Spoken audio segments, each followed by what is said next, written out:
అదేవిధంగా కౌన్సిల్లో ప్రతిపక్ష నాయకులు మత్స్యంచారి గారికి, గౌరవ మాజీ మంత్రివర్లందరూ వచ్చున్నారు, పెద్దలు గౌరవనీయులు ఎక్స్ హోమ్ మినిస్టర్ గారు మహమూద్ అలీ గారు, సోదరులు మల్లారెడ్డి గారు ఎక్స్ మినిస్టర్ గారు, అదేవిధంగా గంగుల కమలాకర్ గారు, గౌరవ మాజీ మంత్రివర్యులు శ్రీనివాస్ యాదవ్ గారితో పాటు గౌరవ శాసనసభ్యులు అందరూ వచ్చున్నారు. ఈరోజు గోపాల్ గారు వచ్చున్నారు, కాలేరు వెంకటేష్ గారు వచ్చున్నారు, కౌశిక్ రెడ్డి గారు వచ్చున్నారు, సంజయ్ గారు వచ్చున్నారు, ఎమ్మెల్సీ గారు నవీన్ రెడ్డి గారు వచ్చున్నారు, కృష్ణారావు గారు వచ్చున్నారు, వివేక్ గౌడ్ గారు, ఇంతమంది ఎమ్మెల్యేలు అందరం కూడా, మరి రాజశేఖర్ రెడ్డి గారు ఉన్నారు, గౌరవ శాసనసభ్యులు, గౌరవ మాజీ శాసనసభ్యులు కూడా ఉన్నారు. అందరు కూడా ఇక్కడ కొడంగల్ మాజీ శాసనసభ్యులు నరేందర్ రెడ్డి గారితో పాటు లక్ష్మారెడ్డి గారు, స్వామి గౌడ్ గారు పెద్దలు గౌరవనీయులు, వారైతే మనందరు సుపరిచితులు.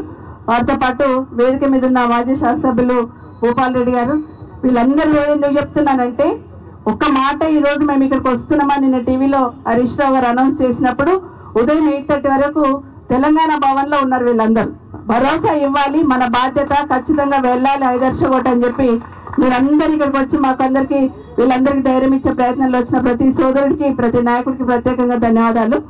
వారం రోజుల నుండి వింటున్నాను. మా బాబు మీతో మాట్లాడుతూ కార్తీక్ కొన్ని విషయాలు చెప్తా ఉన్నాడు, పలానా కాలనీలు ఇట్లా పోతుంది, పలానా అపార్ట్మెంట్ ఇట్లా పోతా ఉంది, ఇట్లా అవుతుందమ్మా, నోటీసులు ఇచ్చున్నారని చెప్తా ఉంటే, సరే ఇంకా కొంత ఎక్కడెక్కడ ఇస్తున్నారో క్లారిటీ రావాలి కదా, వచ్చినాక వెళ్దామన్నాను. కానీ నిన్న మీరందరూ కూడా 6 గంటల వరకు తెలంగాణ భవన్కి వచ్చి మీరందరూ కూడా మీ ఆవేదన ఏదైతే చెప్తున్నారో, కేసీఆర్ గారు నాయకత్వంలో ఆదేశంతో గౌరవ హరీష్ రావు గారు అందరం కూడా అక్కడికి రావడం జరిగింది. మీరందరూ గట్టిగా ఏ విధంగా అయితే అంతవరకు వచ్చున్నారు, తెలంగాణ భవన్ వరకు వచ్చి గట్టిగా మీ వాయిస్ వినిపించే ప్రయత్నం చేస్తున్నారు. ఖచ్చితంగా ప్రభుత్వంలో కొంచెం కదలిక వచ్చింది. 2 ఆఫీసర్లు వచ్చి ఒక మీటింగ్ పెట్టి చెప్పే ప్రయత్నం చేశారు. కానీ అది సరిపోదు, మనకందరు కూడా సరిపోదు.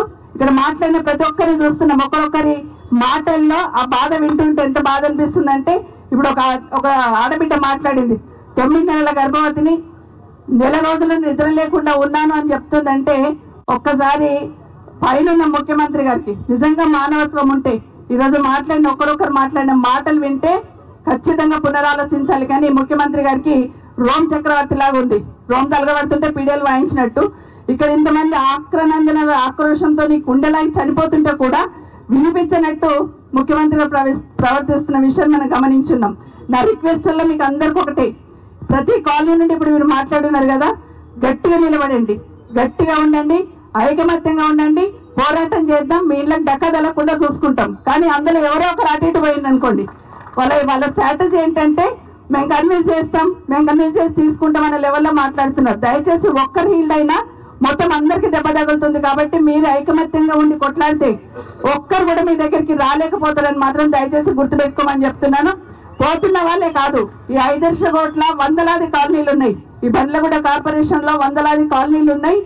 దయచేసి అందరు కూడా వీళ్ళ ఆవేదనను అర్థం చేసుకుని వీళ్ళకి సపోర్ట్ చేయాల్సిన అవసరం ఉందని మాత్రం మిగతా వాళ్ళకు కూడా విజ్ఞప్తి చేస్తున్నా. మాకెందుకు, మాకు రాలే కదా, వాళ్ళకి కదా తగిలింది, మేము బాగానే ఉన్నామని కాదు. నిజంగానే ఇట్లా ఒకరొకరిని మనం కాపాడుకోకపోతే భవిష్యత్తులో మనం కూడా కొట్టే ప్రయత్నం చేస్తూ ఉంటారు. కాబట్టి దయచేసి అందరం సపోర్ట్ చేసి ఖచ్చితంగా మీరు ధైర్యంగా ఉండండి.